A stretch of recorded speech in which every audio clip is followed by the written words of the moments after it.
Hello भाई लोगों, कैसे आप लोग? आशा करते हैं आप सभी लोग, मेरे भाई लोग जो हैं बढ़िया होंगे और मजे होंगे। आज मैं लेके आया हूँ एक्सरसाइज 10.2 12 क्लास मैथ्स का क्वेश्चन नंबर 12। इस क्वेश्चन में हमें दिक कोसाइन ज्ञात करना है। आप ये क्वेश्चन देख सकते हैं, सदिश दिया गया है कि दिक कोसाइन ज्ञात कीजिए। ये हमारा पहला क्वेश्चन है दिक कोसाइन ज्ञात करने का। ठीक है, दिक कोसाइन क्या होती है मैं आपको पहले वो तो बताऊं।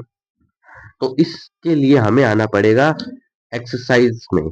ठीक है, यहाँ पर आप देखेंगे तो इसमें हमें इस किताब में एक डायग्राम दिया गया है। ठीक है, दिक कोसाइन कैसे निकालता है मैं आप डायग्राम के थ्रू बताऊंगा।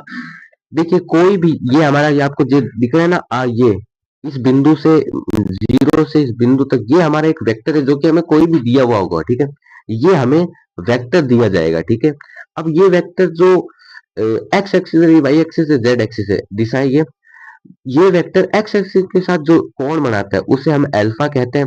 वाई एक्सिस के साथ जो बनाता है उसे हम बीटा कह रहे हैं, और जो जेड एक्सिस के साथ बना रहे हैं उसे गामा कह रहे हैं। ठीक है, अल्फा बीटा गामा ये कोण बना रहा है, और इसका जो रिजल्टेंट है उसे हम आर कह रहे हैं। ठीक है, ये हमने देख लिया। तो इसमें दिक कोसाइन क्या होता है? वो होता है कॉस अल्फा, कॉस गामा और कॉस बीटा। ये होते हैं दिक कोसाइन। ठीक है, कॉस अल्फा होगा एक, तो एक होगा कॉस गामा, एक होगा कॉस अल्फा के बाद कॉस बीटा, और एक होगा कॉस गामा। ये हमारे दिक कोसाइन होते हैं। ये हमें ज्ञात करने को कह रहा है। ठीक है, वेक्टर हमें क्वेश्चन में क्या दिया गया है, ये देखिए, हमें वेक्टर दिया गया है आई प्लस 2j प्लस 3k। ठीक है, ए वेक्टर हमें मान लेते हैं, ए वेक्टर दिया गया, वो दिया गया है i cap plus 2j cap plus 3k cap. ये हमें ए वेक्टर दिया गया। अब इसके दिक कोसाइन याद करने हैं।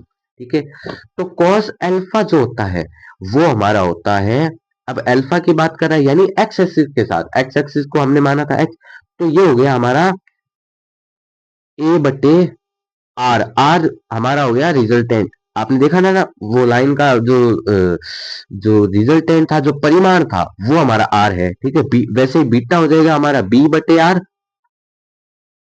आर ये रिजल्टेंट है ना, ऐसे कर देना रिजल्टेंट, वरना इसको खाली आर भी समझना। गामा हमारा हो गया सी बटे आर। अब यहाँ पर ये ए बी सी है दिक अनुपात। अब ए बी सी क्या होते हैं? कुछ नहीं होते, जो भी ये डायरेक्शन दिए गए ना आई जे के, इनके साथ जो गुणा में है वो हमारे ए बी सी है। तो यहाँ से हम निकाल सकते हैं। अब ये रह गया, चलो आप इसको एक्स वाई जेड मान लो, है ना, एक्स वाई जेड, क्योंकि ए वेक्टर हमने मान लिया ना यहाँ पे। एक्स वाई जेड आप जब मान लोगे तो हमारा x बराबर कितना आएगा, इसके साथ में जो है एक है तो एक आ जाएगा, y बराबर इसके साथ में जो है दो है तो दो आ जाएगा, z बराबर इसके साथ में तीन है तो z बराबर तीन आ जाएगा हमारा। ठीक है, ये हमारे एक्स वाई जेड के मान आ गया। ठीक है, तो ये हमारे दिक कोसाइन है, ये हमें ज्ञात करना है, और ये एकदम आसान है। सबसे पहले हमें r ज्ञात करना होगा, यानी इस वेक्टर का रिजल्टेंट ज्ञात करना होगा, परिमाण ज्ञात करना होगा, जिसे हम r से दर्शा रहे हैं। ठीक है, तो r हमारा क्या आ जाएगा, अंडर रूट में इनके गुणा में जो है ए स्क्वायर हमने माना है ना, x x square plus y square plus z square. इस प्रकार से हमारा आर निकलता है जो भी इनके गुणा में। तो आर हमारा कितना आ जाएगा अंडर रूट में।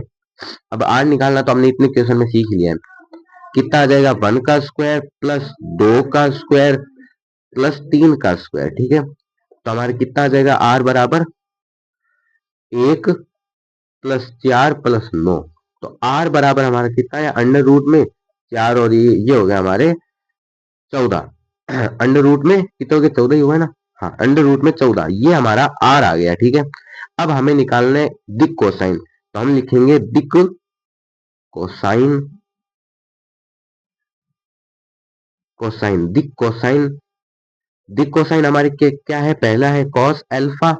अब इनको एल एम एन से भी दर्शाते हैं, ये भी आप याद रखना है ना। कॉस अल्फा को एल एम एन कोई भी नाम दे दो। तो कॉस अल्फा हमारा क्या है, कॉस अल्फा है हमारा एक्स बटे आर। आर क्या निकाला अभी, √14। एक्स हमारा क्या है, एक है, तो क्या आ जाएगा, 1/√14 आ जाएगा कॉस अल्फा, जिसे हम एल भी दर्शा सकते हैं। ठीक है, ये दूसरा हमारा क्या है, कॉस बीटा, जो कि हमारा y/r। तो y हमारा कितना है, 2 है, तो 2/√14 हो जाएगा, जो कि हम मान लेते हैं m है।